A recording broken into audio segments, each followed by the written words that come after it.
नमस्कार दोस्तों, स्वागत है आपका हमारे YouTube चैनल एग्ज़ाम फोबिया में। जैसा कि आप लोग जानते हैं, बिहार पीसीएस प्रीलिमिनरी एग्ज़ाम आने वाला है, तो उसी के मद्देनज़र हम लोग विभिन्न संस्थाओं के पेपर सॉल्व कर रहे थे। तो इसी सीरीज़ में आज हम लोग देखेंगे ध्येय आईएएस संस्थान का पेपर और उसको सॉल्व करते हैं। Sorry, I don't understand.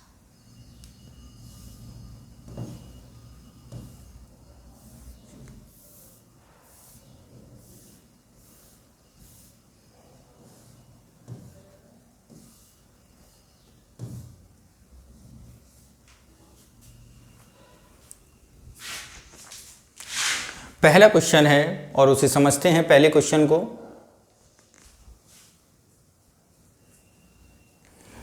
स्वदेशी निम्नलिखित कथनों पर विचार कीजिए। पहला, स्वदेशी आंदोलन के दौरान अश्वनी कुमार दत्त ने स्वदेश बांधव समिति की स्थापना की थी। ओके। कांग्रेस के बनारस अधिवेशन 1905 में स्वदेशी और बहिष्कार आंदोलन का अनुमोदन किया गया था। ओके। 1813 के चार्टर एक्ट में ईसाई मिशनरियों को धर्म प्रचार की छूट दी गई थी। तो यहाँ पर यदि हम बात करें स्वदेशी आंदोलन के समय आंदोलन के प्रति जन समर्थन को एकत्र करने के उद्देश्य से बरसोल के अध्यापक अश्वनी कुमार दत्त ने स्वदेशी बांधव समिति की स्थापना की थी। ये कथन बिल्कुल सही है। दूसरे कथन के बारे में अगर हम पहुंचते हैं तो 1905 में बनारस के अधिवेशन में स्वदेशी और बहिष्कार आंदोलन का अनुमोदन किया गया था। ये भी सही है। और तीसरे स्टेटमेंट में चलें, 1813 में चार्टर एक्ट में ईसाई मिशनरियों को धर्म प्रचार की छूट दी गई थी। ये भी बात क्या है, बिल्कुल सही है। यानी तीनों बातें क्या हैं, बिल्कुल सही हैं। ऑप्शन में अगर हम देखेंगे केवल 1, केवल 2, केवल 3 और तीनों सत्य हैं, यानी डी ऑप्शन हमारा सही होगा। नेक्स्ट चलते हैं क्वेश्चन नंबर 2 पर। क्या कह रहा है 2, उसे समझते हैं। 2 कह रहा है हमारा 1765 में दीवानी प्रदान किए जाने के बाद ब्रिटिश सबसे पहले निम्नलिखित में से किस पर्वतीय जनजाति के संपर्क में आए थे।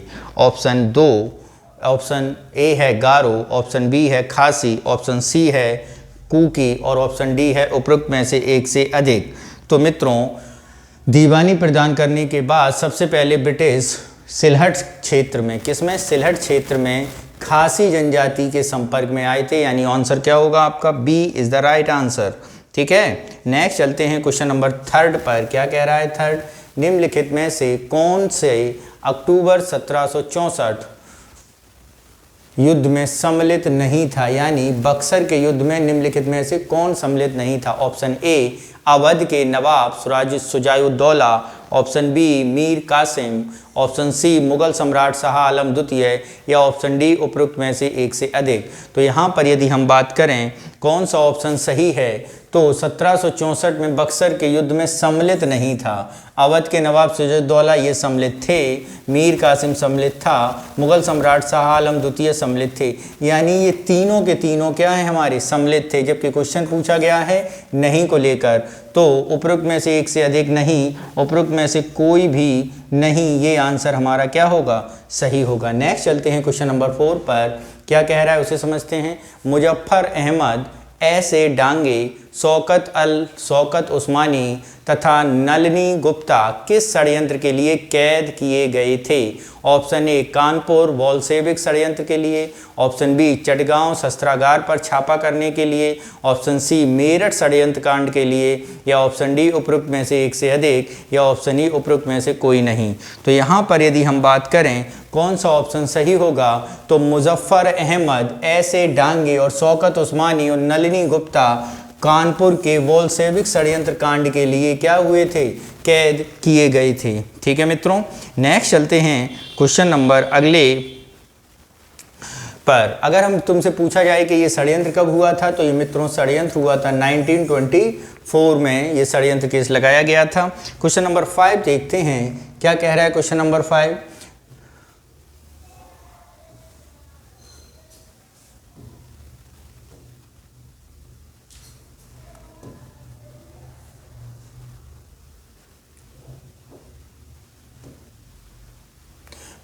भारत में ब्रिटिश औपनिवेशिक शासन के संदर्भ में निम्नलिखित युग्मों पर विचार कीजिए। भू राजस्व व्यवस्था संबंधित व्यक्ति, स्थायी बंदोबस्त लॉर्ड कॉर्नवालिस, रैयतवाड़ी हॉल्ट मैकेंजी, महालवाड़ी थॉमस मुनरो। तो यहाँ पर यदि हम बात करें किसने कौन सी सही सुमेलित है, इसमें बताना है कौन सा सही सुमेलित है। तो मित्रों स्थायी बंदोबस्त बंगाल में लॉर्ड कॉर्नवालिस के द्वारा ही शुरू किया गया था, बिल्कुल सही है। रैयतवाड़ी की बात करें तो ये थॉमस मुनरो द्वारा शुरू किया गया था और महालवाड़ी हॉल्ट मैकेंजी द्वारा शुरू किया गया था। यानी हमारे ये दोनों सही सुमेलित जो हैं नहीं हैं। तो कौन सा युग्म सही होगा, केवल एक युग्म सही होगा, यानी ऑप्शन ए हमारा सही आंसर होगा। नेक्स्ट चलते हैं क्वेश्चन नंबर 6 पर और देखते हैं 6 क्या कह रहा है। निम्नलिखित में से किसने गांधी जी के आंदोलन को राजनीतिक फिरौती कहा? ए लॉर्ड चैम्सफोर्ड ने, बी लॉर्ड बेविल ने, सी लॉर्ड लिथगो ने, या डी उपरोक्त में से एक से अधिक ने, या ई उपरोक्त में से कोई नहीं। तो गांधी जी के आंदोलनों को राजनीतिक फिरौती के तौर पर ये स्टेटमेंट किसका था? ये स्टेटमेंट था लॉर्ड लिथगो का। किसका है मित्रों? लॉर्ड लिथगो का ये स्टेटमेंट है। अगर हम लॉर्ड लिथगो की बारे में बात करें तो ये भारत में 1936 से 1943 तक रहे थे। कब तक रहे थे? 1936 से 1943 तक। नेक्स्ट चलते हैं क्वेश्चन नंबर 7 पर और देखते हैं साइमन कमीशन आने के विरुद्ध भारतीय जन आंदोलन क्यों हुआ? ए ऑप्शन में क्या है? भारतीय 1919 के अधिनियम की कार्रवाई का पुनरीक्षण कभी नहीं चाहते थे। ओके। बी साइमन कमीशन ने प्रांतों में दुशासन की समाप्ति की संस्तुति की थी। सी साइमन कमीशन में कोई भी भारतीय सदस्य नहीं था। डी उपयुक्त में से एक से अधिक और उपयुक्त में से कोई नहीं। तो यहाँ पर यदि हम बात करें साइमन कमीशन का विरोध इसलिए ही किया गया था क्योंकि यहाँ पे कोई भारतीय सदस्य नहीं था, जबकि 1919 के एक एक्ट के अंतर्गत ये कहा गया था कि 10 साल बाद समीक्षा की जाएगी और उसमें भारतीयों को सदस्यता दी जाएगी, इसलिए इसका विरोध हुआ। नेक्स्ट चलते हैं क्वेश्चन नंबर 8 और क्या है 8 उसे समझते हैं। आत्मसम्मान आंदोलन, यंग बंगाल आंदोलन, अखिल भारतीय किसान सभा नेतृत्वकर्ता देखते हैं और आंदोलन संगठन को समझते हैं। तो पहला ऑप्शन है हमारा आत्मसम्मान आंदोलन। किसने किया? आत्मसम्मान आंदोलन मित्रों जो है वो 1920 में ई.वी. रामास्वामी नायकर ने किया था। कब किया था? 1920 में ई.वी. रामास्वामी नायकर। ये सही है। यंग बंगाल आंदोलन के बारे में यदि हम बात करें तो यंग बंगाल आंदोलन जो है वो हेनरी विवियन रेडेरिजियो ही द्वारा शुरू किया गया था। ये भी बात बिल्कुल सही है। अखिल भारतीय किसान सभा 1940 में, अखिल भारतीय किसान सभा 1936 में स्वामी सरस्वती सहजानंद द्वारा शुरू किया गया था। यानी तीनों बातें सही हैं, यानी ऑप्शन कौन सा सही होगा? डी ऑप्शन हमारा सही होगा। नेक्स्ट चलते हैं क्वेश्चन नंबर 9। क्या कह रहा है क्वेश्चन नंबर 9 उसे समझते हैं। निम्नलिखित कथनों पर विचार कीजिए। असहयोग आंदोलन असफलता के बाद स्वराज पार्टी का गठन हुआ। ये बात बिल्कुल सही है। स्वराज पार्टी के अध्यक्ष सी.आर. दास थे। ये भी बात बिल्कुल सही है। 17 अक्टूबर 1940 को कांग्रेस ने व्यक्तिगत सत्याग्रह आंदोलन शुरू किया था। तो यहाँ पर यदि हम बात करें तो ये तीनों बातें क्या हैं मित्रों? कौन सी बातें सही नहीं हैं? क्या कह रहा है? ये कौन सी बातें सही नहीं हैं? जबकि ये तीनों बातें क्या हैं? पूर्णतः सत्य हैं। यानी ऑप्शन कौन सा होगा सही? ऑप्शन ई हमारा सही होगा। नेक्स्ट चलते हैं क्वेश्चन नंबर 10 पर और देखते हैं 10 क्या कह रहा है। निम्नलिखित युग्मों में से कौन से युग्म सुमेलित नहीं हैं? Option A Raja Ram Mohan Roy Theosophical Society, Swami Dayanand Saraswati Arya Samaj, Swami Vivekananda Ramakrishna mission. उपरोक्त में से एक से अधिक सुमेलित नहीं हैं, उपरोक्त में से कोई नहीं। तो राजा राम मोहन राय थियोसॉफिकल सोसाइटी नहीं था, इसके थे वो ब्रह्म समाज के। किसके थे मित्रों? ब्रह्म समाज के। और जबकि थियोसॉफिकल सोसाइटी की अगर हम बात करें तो इनके थे एनी बेसेंट। क्या हैं? एनी बेसेंट हैं। तो ऑप्शन ए हमारा सही सुमेलित नहीं है, यही हमारा आंसर होगा। नेक्स्ट चलते हैं क्वेश्चन नंबर 11 पर। क्या कह रहा है 11, इसे समझते हैं। विजयनगर के राजा कृष्णदेवराय ने गोलकुंडा का युद्ध किस राजा के साथ लड़ा था? कृष्णदेवराय ने गोलकुंडा का युद्ध किस राजा के साथ लड़ा था? तो ऑप्शन ए है कुली कुतुब शाह, ऑप्शन बी है कुतुबुद्दीन ऐबक, ऑप्शन सी है इस्माइल आदिल खान, ऑप्शन डी है उपरोक्त में से एक से अधिक, या ऑप्शन ई उपरोक्त में से कोई नहीं। तो ये युद्ध लड़ा गया था कुली कुतुब शाह के द्वारा। ठीक है, किसके द्वारा? कुली कुतुब शाह के अगेंस्ट लड़ा गया था। नेक्स्ट चलते हैं क्वेश्चन नंबर 12 पर और उसको देखते हैं 12 क्या कह रहा है।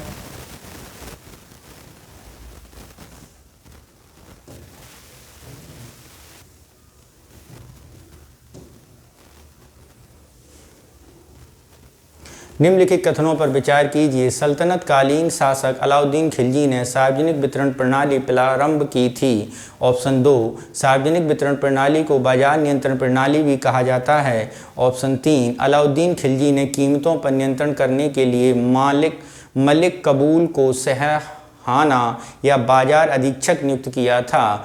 उपरोक्त में से कौन से कथन सही नहीं हैं? उपरोक्त में से कौन से कथन सही नहीं हैं? सल्तनत कालीन में सार्वजनिक वितरण प्रणाली, ये बात बिल्कुल सही है। सार्वजनिक वितरण प्रणाली बाजार नियंत्रण प्रणाली भी कहा जाता है, ये भी बात बिल्कुल सही है। अलाउद्दीन खिलजी ने कीमतों पर नियंत्रण करने के लिए मलिक कबूल को सहाना या बाजार अधीक्षक किया था, ये बात बिल्कुल सही है। यानी ऑप्शन तीनों सही हैं, जबकि हमसे पूछा गया है कौन से नहीं हैं, तो ई ऑप्शन हमारा क्या होगा? यहाँ पर सही होगा।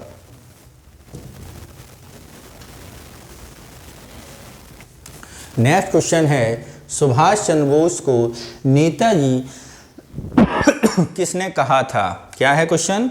सुभाष चंद्र बोस को नेताजी किसने कहा था? ऑप्शन ए, रविन्द्रनाथ टैगोर ने, वल्लभ भाई पटेल ने, एडोल्फ हिटलर ने, उपरोक्त में से एक से अधिक, उपरोक्त में से कोई नहीं। तो नेताजी जिस व्यक्ति ने कहा था उसका नाम है एडोल्फ हिटलर। नेक्स्ट चलते हैं क्वेश्चन नंबर 14 पर। लॉर्ड रिपन को किसने भारत का उद्धारक की संज्ञा दी थी? फ्लोरेंस नाइटिंगेल, मदन मोहन मालवीय, महात्मा गांधी, उपरोक्त में से एक से अधिक, या उपरोक्त में से कोई नहीं। तो महात्मा गांधी ने नहीं, न मदन मालवीय ने, इन्हें कहा था फ्लोरेंस नाइटिंगेल ने भारत का उद्धारक। ठीक है, नेक्स्ट चलते हैं क्वेश्चन नंबर 15 पर। निम्नलिखित में से किस भारत समाचार पत्रिका से महात्मा गांधी संबंधित नहीं थे? यंग इंडिया, नवनीत, जीवन, नेशन, उपरोक्त में से एक से अधिक, या उपरोक्त में से कोई नहीं।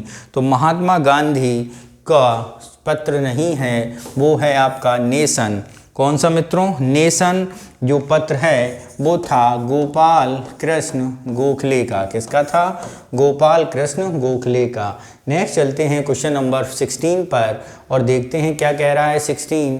किस वॉइसरॉय द्वारा भारत एवं यूरोप के बीच प्रथम समुद्री टेलीग्राम सेवा शुरू की गई? Lord Dalhousie, Lord Canning, Lord Lawrence, उपरोक्त में से एक से अधिक, या उपरोक्त में से कोई नहीं। तो ये शुरू की गई थी लॉर्ड लॉरेंस के समय। किसके समय? लॉर्ड लॉरेंस के समय। ठीक है, विद ट्रुथ। लॉर्ड लॉरेंस के समय 1865 में ये समुद्री टेलीग्राम सेवा शुरू की गई थी। ठीक है,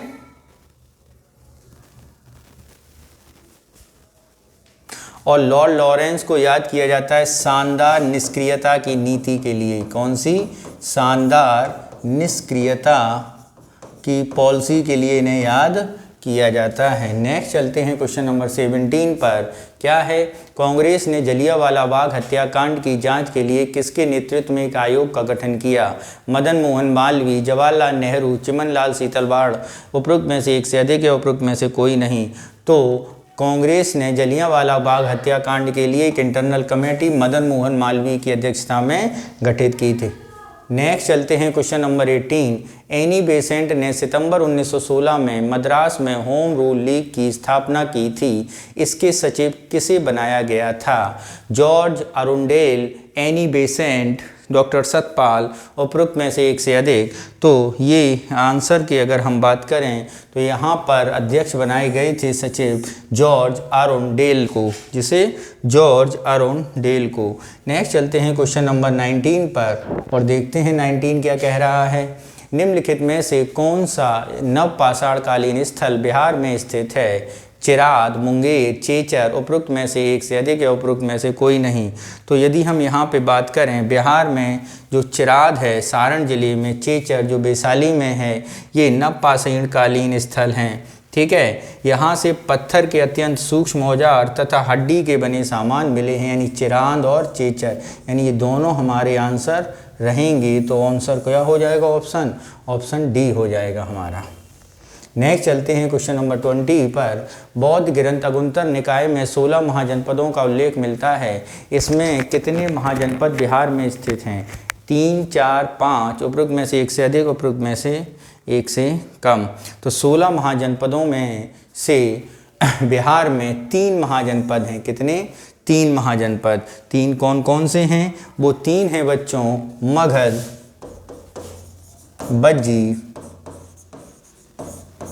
मगध, बज्जी और अंग। ये 3 प्रदेश किस में आते हैं? बिहार के अंतर्गत आते हैं।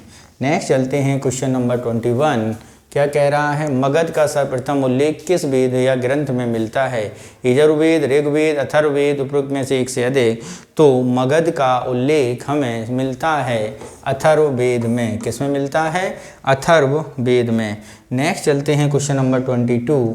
मेगास्थनीज निम्नलिखित में से किसका राजदूत था? सीरियन नरेश का, मिस्र नरेश टॉलमी फिलाडेल्फस का, सेल्यूकस निकेटर का, उपरोक्त में से एक से अधिक, उपरोक्त में से कोई नहीं।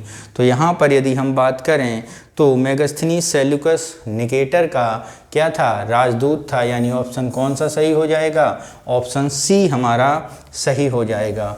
नेक्स्ट चलते हैं क्वेश्चन नंबर 23। बिहार के क्षेत्र में सर्वप्रथम किस यूरोपीय कंपनी का आगमन हुआ था? बिहार के क्षेत्र में सर्वप्रथम ए डचों का, बी ब्रिटिश का, सी पुर्तगाली का, या डी उपरोक्त में से एक से अधिक का, या ई उपरोक्त में से कोई नहीं। तो सबसे पहले जिस कंपनी का हुआ था वो कंपनी है आपकी ऑप्शन सी पुर्तगाली का। तो भारत में भी सबसे पहले पुर्तगाली आए और बिहार में भी सबसे पहले पुर्तगाली ही आए हैं। ठीक है मित्रों। नेक्स्ट चलते हैं क्वेश्चन नंबर 24। क्या है? 1831-32 में हुए कोल विद्रोह का नेतृत्व प्रदान किया? ऑप्शन ए बुद्धो भगत ने, ऑप्शन बी सुरगा मुंडा ने, option C Siddhu, option D उपरोक्त में से एक से अधिक, और ई उपरोक्त में से कोई नहीं। तो ये अगर हम बात करें तो किसका है? तो ये किसने नेतृत्व प्रदान किया था? बुद्धो भगत, सुरगा मुंडा और सिद्धू। अगर हम बात करें यहाँ पे, ये छोटा नागपुर के क्षेत्र में हुआ था। ठीक है, भगत, बिंदराय, सिंगाराय, मुर्गा मुंडा, इन सब ने किया था। ये मुर्गा मुंडा है, सुरगा मुंडा नहीं। और सिद्धू ने भी किया था, यानी ऑप्शन कौन सा सही होगा? ऑप्शन डी हमारा सही होगा। नेक्स्ट चलते हैं क्वेश्चन नंबर 25। क्या है? 1932 में पूना पैक्ट के बाद हरिजन सेवक संघ की स्थापना हुई। इसके अध्यक्ष कौन थे? A Jagjivan Ram, B Ghanshyam Das Birla, option C doctor BR Ambedkar, option D उपरोक्त में से एक से अधिक, या ऑप्शन ई उपरोक्त में से कोई नहीं। तो 1932 के पूना पैक्ट में जिस व्यक्ति को हरिजन सेवक संघ की स्थापना की थी महात्मा गांधी द्वारा, और इसके अध्यक्ष बनाए गए थे घनश्याम दास बिरला। किसे बनाया गया था? GD बिरला को। किसे बनाया गया था मित्रों? GD बिरला को। नेक्स्ट चलते हैं क्वेश्चन नंबर 26। ल्यूमेन निम्नलिखित में से किसका मात्रक है? प्रकाश मिति का, तरंगदैर्घ्य का, ज्योति फ्लक्स का, उपरोक्त में से एक से अधिक, उपरोक्त में से एक भी नहीं। तो यहाँ पर यदि हम बात करें ल्यूमेन जो है वो किसका मात्रक होगा? तो ल्यूमेन एक मूल राशि है और इसका मात्रक ज्योति फ्लक्स का है, यानी ज्योति फ्लक्स जो मूल राशि है उसका मूल मात्रक ल्यूमेन है। नेक्स्ट चलते हैं क्वेश्चन नंबर 27। किसी तारे की दूरी को नापने के लिए प्रयुक्त यूनिट क्या है? कूलाम, नॉटिकल मील, प्रकाश वर्ष, उपरोक्त में से एक से अधिक, या उपरोक्त में से कोई नहीं। तो किसी भी राशि की दूरी नापने की इकाई अगर हम बात करें तारे की तो वो होती है प्रकाश वर्ष। और प्रकाश वर्ष क्या होता है? एक वर्ष में तय की गई दूरी। नेक्स्ट चलते हैं क्वेश्चन नंबर 28। एक सदिश राशि में परिमाण और दिशा दोनों होते हैं, जबकि अदिश राशि में केवल परिमाण होता है और दिशा नहीं होती है। निम्न में कौन सा अदिश सदिश राशि है? तो सदिश राशि वो होगी जिसमें परिणाम और दिशा दोनों होंगे।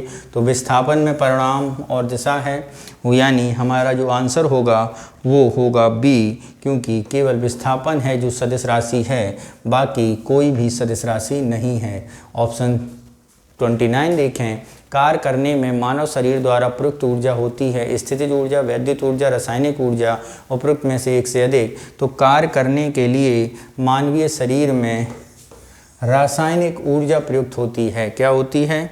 मानवीय शरीर में रासायनिक ऊर्जा होती है जो कार्बोहाइड्रेट, वसा और प्रोटीन द्वारा प्राप्त होती है। ठीक है, नेक्स्ट चलते हैं क्वेश्चन नंबर 30 पर। क्या कह रहा है 30? यदि चंद्रमा की सतह से चट्टान को पृथ्वी पर लाया जाता है तब क्या होगा? इसका द्रव्यमान परिवर्तित हो जाएगा, इसका भार परिवर्तित हो जाएगा, किंतु उसका द्रव्यमान परिवर्तित नहीं होगा। दोनों भार और द्रव्यमान परिवर्तित हो जाएंगे उपरोक्त में से एक से अधिक। तो यहाँ पर यदि हम बात करें, इसका भार परिवर्तित हो जाएगा जबकि द्रव्यमान अपरिवर्तित रहेगा, क्योंकि भार जो होता है वो mg होता है। क्या होता है? mg। तो g चेंज तो भार चेंज। नेक्स्ट चलते हैं क्वेश्चन नंबर 31 पर, देखते हैं 31 क्या कह रहा है। हिमालय पर जाते तो हम श्वास रहित मासूम महसूस करते हैं, श्वास रहित महसूस करते हैं, क्योंकि पहाड़ों पर वायु का घनत्व बहुत कम है, इसलिए ऑक्सीजन की मात्रा कम होती है। पहाड़ों पर वायु का घनत्व उच्च है, इसलिए ऑक्सीजन की मात्रा कम होती है। वहाँ बहुत ठंड होती है, उपरोक्त में से एक से अधिक। तो यहाँ पर यदि हम बात करें कौन सा आंसर होगा, तो मित्रों जैसा कि हम जानते हैं पहाड़ों पर वायु का घनत्व कम होता है, इसलिए वहाँ पर ऑक्सीजन की मात्रा भी क्या होगी? कम होगी। यानी ऑप्शन कौन सा सही होगा? ए हमारा सही होगा। नेक्स्ट चलते हैं क्वेश्चन नंबर 32। क्या है? वायुमंडल की ओजोन परत हमें किससे बचाती है? ए अल्ट्रावायलेट किरण से, बी कॉस्मिक किरण से, सी गामा किरण से, या डी उपरोक्त में से एक से अधिक या उपरोक्त में से कोई नहीं। तो यहाँ पर यदि हम बात करें वायुमंडल की ओजोन परत हमें परावैंगनी किरणों से बनाती है, यानी अल्ट्रावायलेट किरण से बचाती है। किससे बचाती है? अल्ट्रावायलेट किरणों से बचाती है। नेक्स्ट चलते हैं क्वेश्चन नंबर 33 पर। क्या कह रहा है 33? द्रव की बूंद की आकृति गोलाकार होने के कारण क्या है? ए पृष्ठ तनाव, वायुमंडलीय दाब, अल्प भार, और उपरोक्त में से एक से अधिक, उपरोक्त में से कोई नहीं। तो ये होता है हमारी पृष्ठ तनाव के कारण। नेक्स्ट चलते हैं क्वेश्चन नंबर 34। क्या है? प्राकृतिक गैस के बारे में निम्नलिखित में कौन से कथन सही हैं? इनका प्रयोग ईंधन के तौर पर किया जाता है। यह गैसीय हाइड्रोकार्बनों का मिश्रण है। इनका प्रयोग उर्वरकों के निर्माण में किया जाता है। उपरोक्त में से एक से अधिक, उपरोक्त में से कोई नहीं। तो प्राकृतिक गैस के बारे में निम्नलिखित कथनों पर अगर हम विचार करें तो क्या होगा? तो इसका प्रयोग ईंधन के तौर पर किया जाता है, ये बात बिल्कुल सही है। गैसीय हाइड्रोकार्बन का मिश्रण है, ये भी सही है। इसका प्रयोग उर्वरकों के निर्माण में होता है, ये भी सही है। यानी तीनों बातें हमारी क्या हैं? सही हैं। ठीक है, यानी ऑप्शन कौन सा सही होगा? ऑप्शन डी हमारा सही होगा। नेक्स्ट चलते हैं क्वेश्चन नंबर 35। निम्नलिखित में से कौन सी गैस सोडा वाटर जैसे वातित पेयों में विलय के रूप में शामिल होती है? A nitrogen, B carbon dioxide, C oxygen, D उपरोक्त में से एक से अधिक, या ई उपरोक्त में से कोई नहीं। तो नाइट्रोजन, कार्बन डाइऑक्साइड, ऑक्सीजन, उपरोक्त में से एक से अधिक, उपरोक्त में से कोई नहीं। तो यहाँ पर यदि हम बात करें तो कौन सा ऑप्शन सही होगा? तो यहाँ पे ऑप्शन सही होगा carbon dioxide. Next question number 36। Question number 36, निम्नलिखित में से कौन सा सही सुमेलित नहीं है? यंत्र प्रयोग।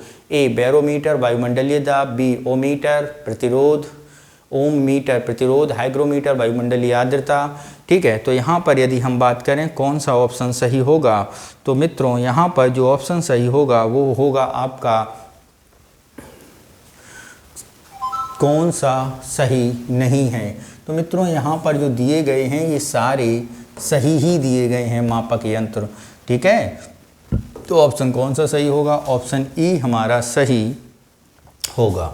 नेक्स्ट चलते हैं क्वेश्चन नंबर 37 पर। क्या कह रहा है 37, निम्नलिखित में से कौन ऊर्ध्वातन का उदाहरण है? ए आयोडीन, बी कपूर, सी नेफ्थलीन, डी उपरोक्त में से एक से अधिक, या ई उपरोक्त में से कोई नहीं। तो यहाँ पर यदि हम बात करें तो कौन ऊर्ध्वातन पदार्थ के उदाहरण हैं? तो कपूर भी ऊर्ध्वाधर का उदाहरण है, उड़ जाता है। नेफ्थलीन भी उड़ जाता है, ठीक है। और आपका आयोडीन भी उड़ जाता है। ऊर्ध्वातन होता क्या है मित्रों? ऊर्ध्वातन वो पदार्थ होते हैं जो सीधे सॉलिड से किस में चेंज हो जाएं? सॉलिड से they will be changed into gases, यानी डायरेक्ट गैस में हों तो उन्हें ऊर्ध्वातन पदार्थ कहते हैं, और ये तीनों के तीनों यही काम करते हैं। नेक्स्ट चलते हैं क्वेश्चन नंबर 38। क्या कह रहा है 38, निम्नलिखित में से किसे भाप अंगार गैस भी कहा जाता है? ए गोबर गैस, बी प्रोड्यूसर गैस, सी जल गैस, डी उपरोक्त में से एक से अधिक, या ई उपरोक्त में से कोई नहीं। तो यहाँ पर यदि हम बात करें कौन सा ऑप्शन सही होगा, तो यहाँ पर ऑप्शन सही होगा सी जल गैस। भाप अंगार गैस भी कहा जाता है, वो आपकी जल गैस होती है, ठीक है, जिसे वाटर गैस भी कहते हैं। एक संश्लेषित गैस है जिसमें कार्बन मोनोऑक्साइड और हाइड्रोजन गैस शामिल है, ठीक है मित्रों। नेक्स्ट चलते हैं क्वेश्चन नंबर 39। निम्नलिखित में से किसे नीला थोथा कहा जाता है? Copper sulphate, zinc sulphate, cobalt sulphate, उपरोक्त में से एक से अधिक, उपरोक्त में से कोई नहीं। तो ये है आपका कॉपर सल्फेट, जिसे क्या कहा जाता है? नीला थोथा कहा जाता है। नेक्स्ट चलते हैं क्वेश्चन नंबर 40 पर, सॉरी।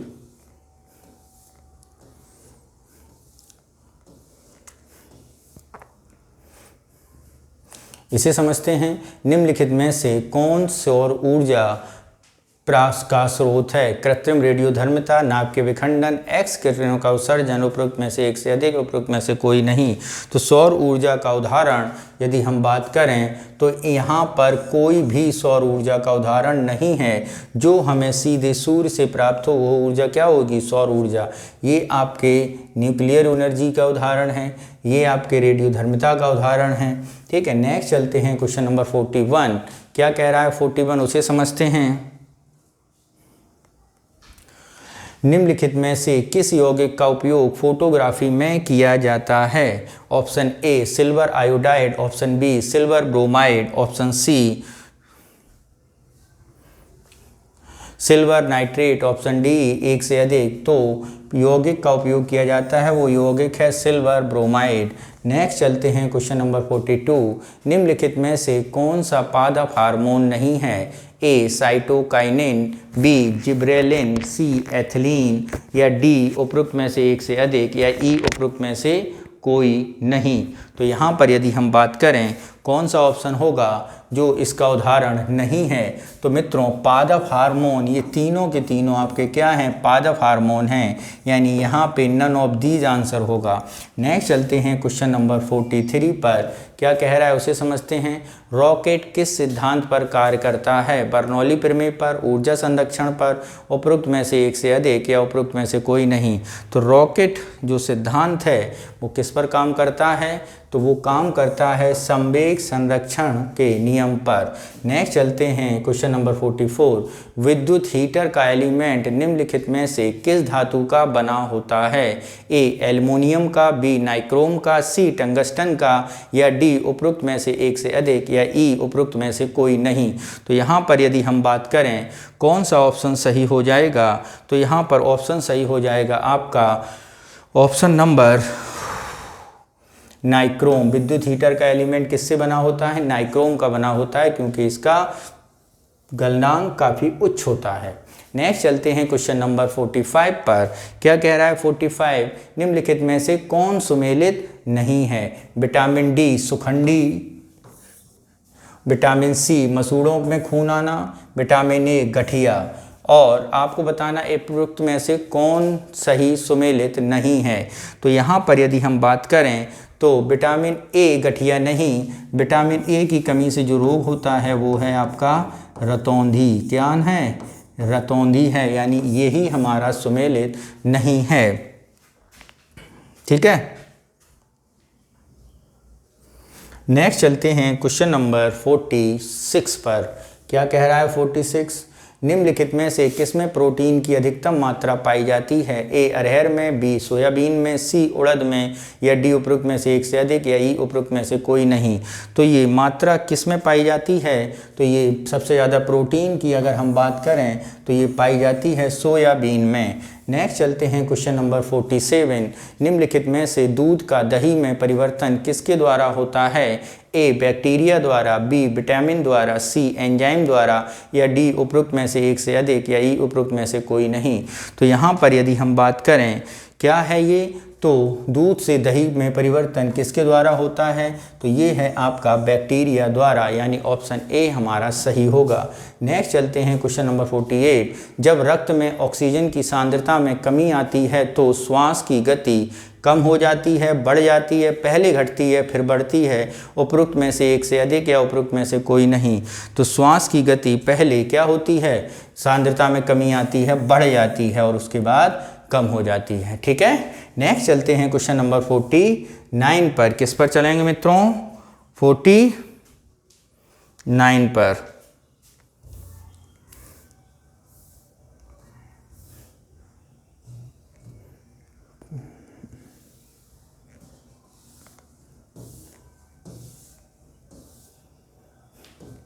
रुधिर में श्वेत रक्त कणिकाओं की अत्यधिक मात्रा में उपस्थिति को रोग विज्ञान की भाषा में क्या कहते हैं? ए एनोक्सिया, बी ल्यूकेमिया, सी एनीमिया, या डी उपरोक्त में से एक से अधिक या उपरोक्त में से कोई नहीं।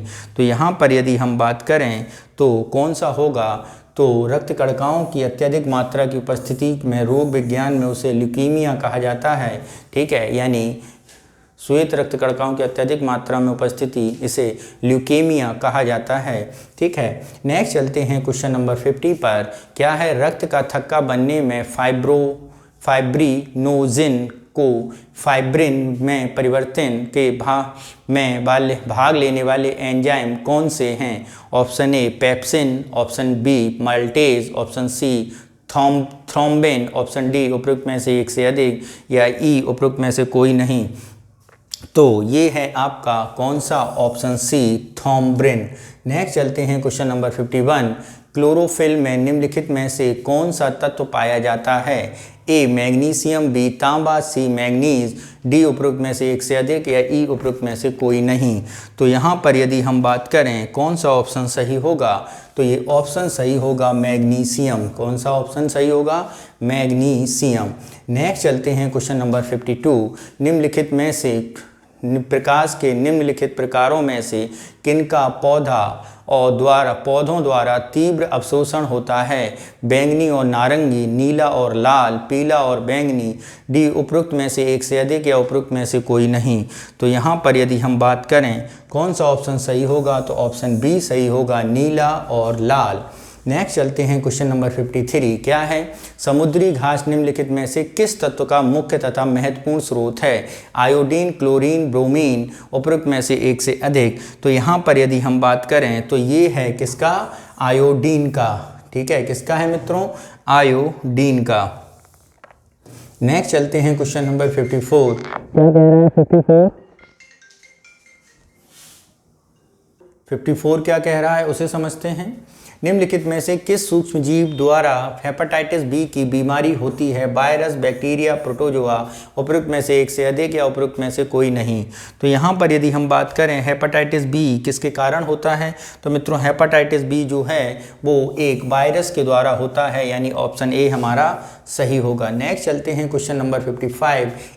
इटाई रोग निम्नलिखित में से किसके दीर्घकालीन विषाक्तता के कारण पारा, निकेल, कैडमियम, उपरोक्त में से एक से अधिक। तो इटाई रोग जो है वो कैडमियम की दीर्घकालीन विषाक्तता के कारण हो जाता है। ठीक है। नेक्स्ट चलते हैं क्वेश्चन नंबर 56। हृदय की धड़कन नियंत्रित करने के लिए निम्नलिखित में से कौन सा खनिज आवश्यक है? सोडियम, गंधक, पोटेशियम, उपरोक्त में से एक से अधिक या उपरोक्त में से कोई नहीं। तो हृदय के स्पंदन को कंट्रोल करने के लिए जिसका प्रयोग किया जाना चाहिए वो है आपका पोटेशियम। क्या है मित्रों?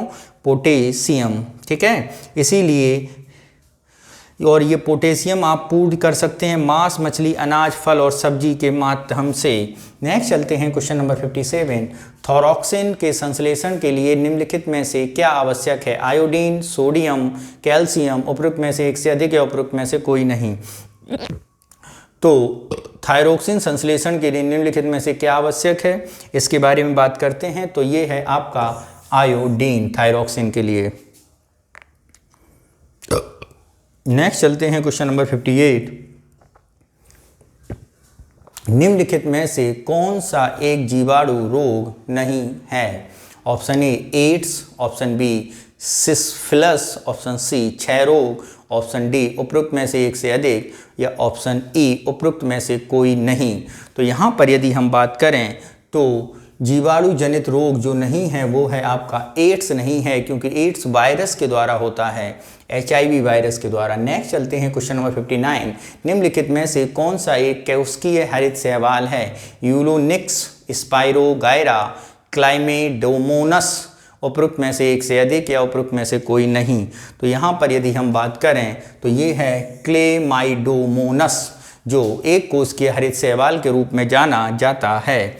नेक्स्ट चलते हैं क्वेश्चन नंबर 60। क्या कह रहा है 60? भौतिकी की किस शाखा में अति सूक्ष्म कणों की चाल का अध्ययन किया जाता है? A particle physics, B quantum physics mechanics, C atomic physics, या डी उपरोक्त में से एक से अधिक। तो ये जो है हमारा ये किसके नाम से है? तो ये मित्रों है आपका क्वांटम मैकेनिक्स के अति सूक्ष्म कणों की चाल का अध्ययन किया जाता है। नेक्स्ट चलते हैं क्वेश्चन नंबर 61। संविधान की 11वीं अनुसूची निम्नलिखित में से किससे संबंधित है? ए नगरपालिका से, बी केंद्र राज्य संबंध से, सी भ्रष्टाचार निवारण से, या डी उपरोक्त में से एक से अधिक, या ई उपरोक्त में से कोई नहीं। तो यहाँ पर यदि हम बात करें किससे संबंधित है, नगरपालिका 11वीं अनुसूची, केंद्र राज्य संबंध, भ्रष्टाचार, तो ये है आपकी ग्राम पंचायत से। किससे है मित्रों? ग्राम पंचायत से, यानी ऑप्शन ई हमारा सही होगा। नेक्स्ट चलते हैं क्वेश्चन नंबर 62 पर और देखते हैं 62 क्या कह रहा है। नेक्स्ट है हमारा 62। निम्नलिखित में से भारतीय संविधान का कौन सा अनुच्छेद आकस्मिकता निधि से संबंधित है? एक अनुच्छेद 263, 265, 267, उपरोक्त में से एक से अधिक। तो कंडोलेंसेस फंड यानी आपका जो कॉन्स्टिट्यूशन का एस्टेब्लिशमेंट है, प्रेसिडेंट हैज़ बीन, कौन से आर्टिकल से आता है? तो वो है आपका आकस्मिक निधि आर्टिकल 261 की क्लॉज 1 से। ठीक है, जिसे कॉन्टीजेंसी फंड या आकस्मिक फंड भी कहा जाता है। नेक्स्ट चलते हैं क्वेश्चन नंबर 63।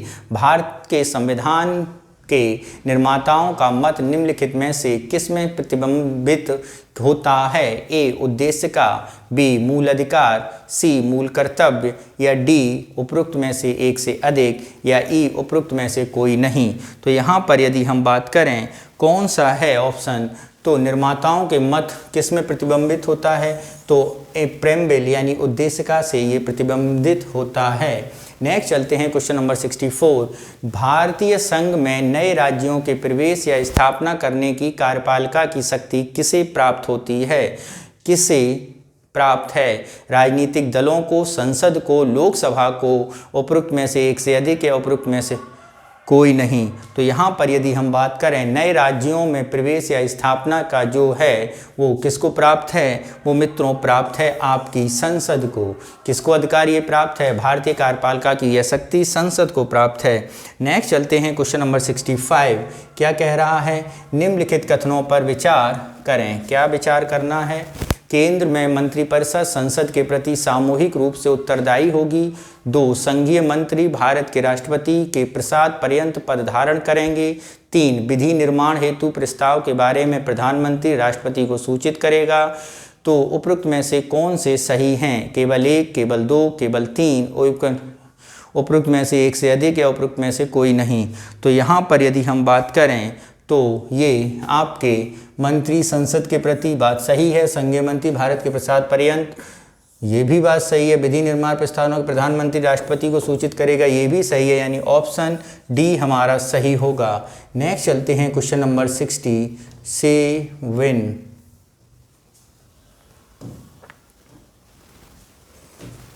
भारत के संविधान की किस अनुसूची में विभिन्न राज्यों में अनुसूचित क्षेत्रों के प्रकाश प्रशासन और नियंत्रण के लिए विशेष उपबंध हैं? तीसरी, पांचवी, सातवीं, उपरोक्त में से एक से अधिक।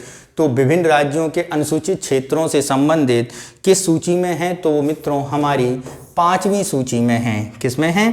पांचवी सूची में है। ठीक है, असम, मेघालय, मिजोरम जैसे राज्यों में बताया गया है। ठीक है, नेक्स्ट चलते हैं क्वेश्चन नंबर 67। क्या कह रहा है? निम्नलिखित युग्मों में से कौन से सही सुमेलित नहीं हैं? भाग 2 कर्तव्य, भाग 3 मूल अधिकार, भाग 4 राज्य के नीति निदेशक तत्व। तो यहाँ पर यदि हम बात करते हैं तो ये सारे के कौन से सही सुमेलित नहीं हैं? तो भाग 2 हमारा सही सुमेलित नहीं है, क्योंकि मूल कर्तव्य आपके पार्ट 4 में है, ए में। ठीक है, और अगर हम भाग 2 के बारे में बात करें तो मित्रों भाग 2 में नागरिकता के बारे में बताया गया है, सिटीजनशिप के बारे में बताया गया है, यानी ऑप्शन ए हमारा सही होगा। नेक्स्ट चलते हैं क्वेश्चन नंबर 68। क्या कह रहा है 68? उसे देखते हैं। क्या है? भारत के संविधान में निम्न में से किसके द्वारा विरुद्ध अभियोग चलाने का प्रावधान नहीं है? राष्ट्रपति के विरुद्ध, राज्यपाल के विरुद्ध, मुख्य न्यायाधीश के विरुद्ध, उपरोक्त में से एक से अधिक। तो महाभियोग अगर हम बात करें, विरुद्ध अभियोग चलाने का प्रावधान नहीं है। तो भारत के राष्ट्रपति, तो भारत का जो राज्यपाल हैं उनके विरुद्ध महाभियोग नहीं चलाया जा सकता, सीधे राष्ट्रपति उसे अपने पास बुला लेगा। भारतीय संविधान के निम्नलिखित अनुच्छेदों में से किस एक के अंतर्गत विधान परिषद की स्थापना या समाप्ति की व्यवस्था की गई है? अनुच्छेद 71, 60, 69, एक से अधिक, या उपरोक्त में से कोई नहीं। तो यहाँ पर यदि हम बात करें तो ये कौन सा होगा? ये होगा आर्टिकल 169, यानी आर्टिकल 169। नेक्स्ट चलते हैं क्वेश्चन नंबर 70 पर। क्या है 70? भारत के संविधान में निम्नलिखित अनुच्छेदों में किसके अनुसार प्रत्येक राज्य की कार्यपालिका की शक्ति का इस प्रकार प्रयोग किया जाएगा जिससे संघ की कार्यपालिका की शक्ति के प्रयोग में कोई अड़चन ना हो या उस पर कोई प्रतिकूल प्रभाव ना पड़े? तो ये आर्टिकल 257, 58, 355। तो ये है आर्टिकल 257 के बारे में। किसके बारे में मित्रों? 257 के बारे में।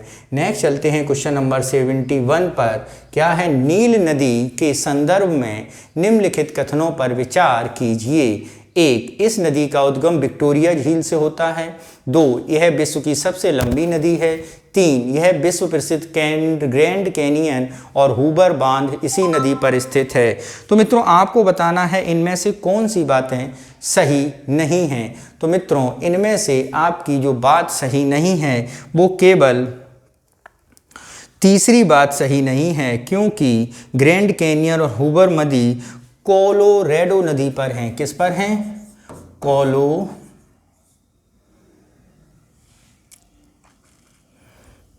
राइडो नदी पर हैं, ये नील नदी पर नहीं है, यानी ये बात गलत है। बाकी ये बात दोनों सही हैं, यानी ऑप्शन सी हमारा सही होगा। नेक्स्ट चलते हैं क्वेश्चन नंबर है हमारा 72। निम्नलिखित में से कौन सी नदी संयुक्त राज्य अमेरिका तथा मैक्सिको की सीमा बनाती है? रियो ग्रांडे, राइन, अमेजन, एक से अधिक। तो मैक्सिको और अमेरिका के बीच जो नदी है वो है रियो ग्रांडे नदी, जो सीमा का निर्माण करती है।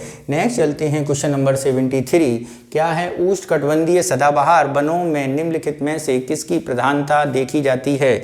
ए, सिनकोना, मेहगनी, अबनूस, एक से अधिक। तो सिनकोना, मेहगनी, अबनूस ये तीनों देखे जाते हैं, यानी ऑप्शन 3 हमारा सही होगा। नेक्स्ट सही है हमारा क्वेश्चन नंबर 74। निम्नलिखित में से कौन सही सुमेलित हैं? लोकटक, मणिपुर, बेमनाथ, केरल, पुलकट, उड़ीसा। तो आपको बताना है कौन सा सही सुमेलित है। तो ये अगर हम बात करें सही सुमेलित, अगला क्वेश्चन देखते हैं क्वेश्चन नंबर 74। निम्नलिखित में से कौन से सही सुमेलित हैं? लोकटक, मणिपुर, बेमनाथ, केरल, पुलकट, उड़ीसा। तो बताना है इनमें से कौन सा सही है मित्रों। तो बात करते हैं लोकटक झील आपकी मणिपुर में ही है, ठीक है। वेमनाथ झील केरल में है और पुलकट झील जो है वो उड़ीसा में नहीं, वो मित्रों आंध्र प्रदेश और कहाँ पर है, और तमिलनाडु में है, ठीक है। यानी आपके दो सही हैं और एक गलत है, यानी ऑप्शन डी हमारा सही होगा, एक से अधिक सही हैं। नेक्स्ट चलते हैं क्वेश्चन नंबर 75 पर। निम्नलिखित में से कौन सा दर्रा अरुणाचल प्रदेश में स्थित नहीं है? तो मित्रों बोमडिला दर्रा अरुणाचल में है, यांग्याप दर्रा अरुणाचल में है, तुजू दर्रा जो है वो कहाँ पर है? अगर हम उसके बारे में बात करें तो तुजू दर्रा आपका मणिपुर में है। कहाँ पर है मित्रों? मणिपुर में है। तो आपका आंसर क्या हो जाएगा? C is the right answer.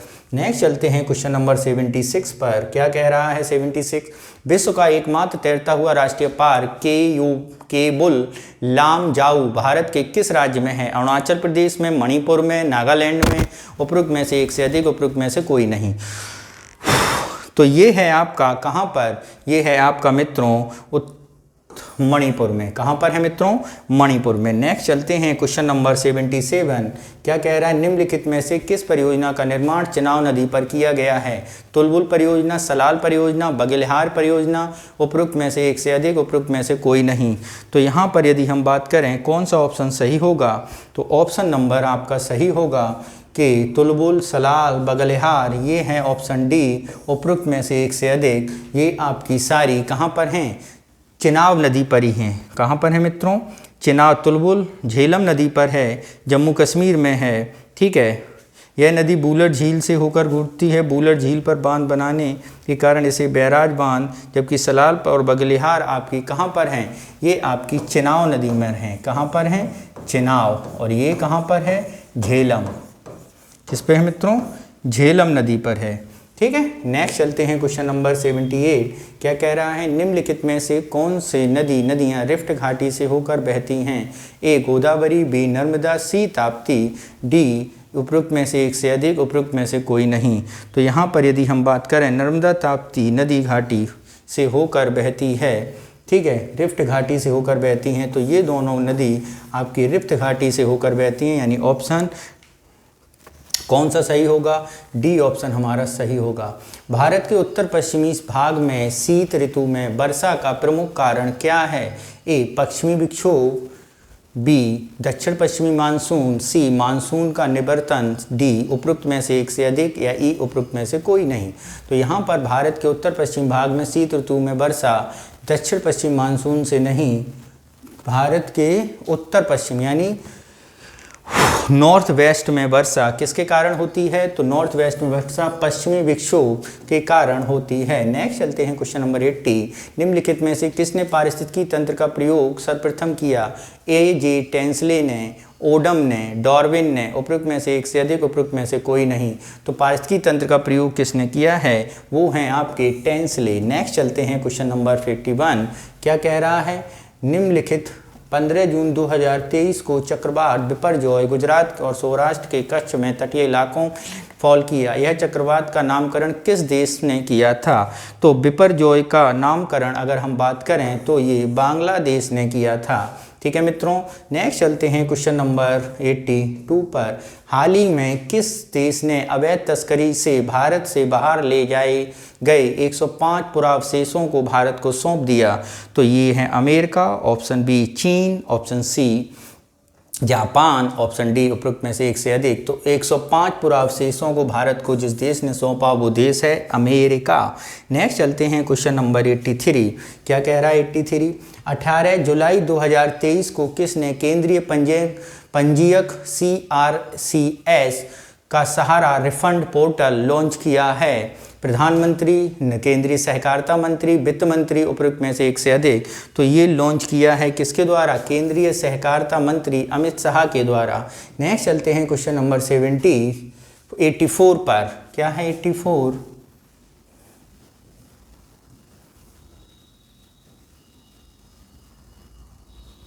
17 जुलाई 2023 को केंद्रीय उपभोक्ता मामले, खाद्य और सार्वजनिक वितरण मंत्री पीयूष गोयल ने भारत दाल ब्रांड नाम से सब्सिडी वाली चना दाल लॉन्च की है। इसकी तहत किस मूल्य पर सब्सिडी वाली चना दाल की बिक्री शुरू हुई? 60 रुपये, 50 रुपये, 40 रुपये। तो यहाँ पर यदि हम बात करें तो किस मूल्य पर हुई है? 60 रुपये प्रति किलो के मूल्य पर हुई है। ठीक है, नेक्स्ट चलते हैं क्वेश्चन नंबर 85। क्या कह रहा है 85? 15 जुलाई 2023 को विश्व युवा कौशल दिवस के अवसर पर किसने आर्टिफिशियल इंटेलिजेंस पर एक निःशुल्क ऑनलाइन प्रशिक्षण कार्यक्रम AI फॉर इंडिया 2.0 का शुभारंभ किया? श्री ज्योतिरादित्य सिंधिया, अमित शाह, धर्मेंद्र प्रधान, उपरोक्त में से एक से अधिक या उपरोक्त में से कोई नहीं। यहाँ पर कौन सा होगा ऑप्शन सही? तो ये है आपका डॉक्टर धर्मेंद्र प्रधान। नेक्स्ट चलते हैं क्वेश्चन नंबर 84। क्या कह रहा है 84? 14 जुलाई 2023 भारतीय अंतरिक्ष अनुसंधान संगठन इसरो ने भारत के तीसरे मून मिशन चंद्रयान 3 को श्रीहरिकोटा पर स्थित अंतरिक्ष धवन सतीश धवन अंतरिक्ष केंद्र से किस रॉकेट से लॉन्च किया? ऑप्शन ए LVM-3M4 रॉकेट द्वारा, PSLV C-56, PSLV C-55, उपरोक्त में से एक से अधिक, उपरोक्त में से कोई नहीं। तो यहाँ पर यदि हम बात करें किस रॉकेट से किया था? ये था LVM-3M4 रॉकेट के द्वारा। ठीक है, नेक्स्ट चलते हैं क्वेश्चन नंबर 87 पर। क्या कह रहा है 87? 12 जुलाई 2023 को किस देश की एक निजी कंपनी लैंड स्पेस ने methyl liquid oxygen rocket launch किया? जापान, रूस, चीन, उपरोक्त में से एक से अधिक, उपरोक्त में से कोई नहीं। तो 12 जुलाई को जो ये लॉन्च किया गया है वो देश है आपका चीन के द्वारा। नेक्स्ट चलते हैं क्वेश्चन नंबर 68। भारत तथा बांग्लादेश ने किस तिथि से अमेरिकी डॉलर में सामान लेन देन के अलावा रुपए में द्विपक्षीय करने की शुरुआत की है? द्विपक्षीय व्यापार करने की शुरुआत की 12 जुलाई 2023, 11 जुलाई 2023, 10 जुलाई 2023, उपरोक्त में से एक से अधिक। तो यहाँ पर यदि ऑप्शन की बात करें तो ये है आपका 11 जुलाई 2023। नेक्स्ट चलते हैं क्वेश्चन नंबर 89। 26 जून 2023 को कृषि एवं किसान कल्याण किस क्या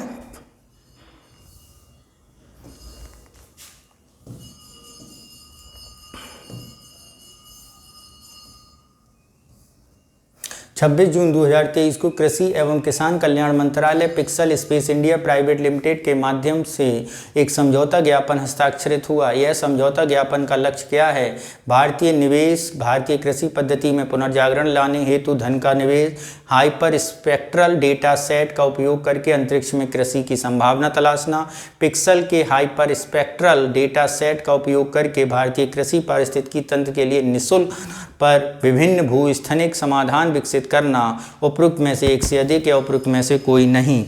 तो यहाँ पर यदि हम बात करें तो ये आपका ऑप्शन सी हमारा सही होगा। नेक्स्ट चलते हैं क्वेश्चन नंबर 90 पर। क्या कह रहा है क्वेश्चन नंबर 90, उसे समझते हैं।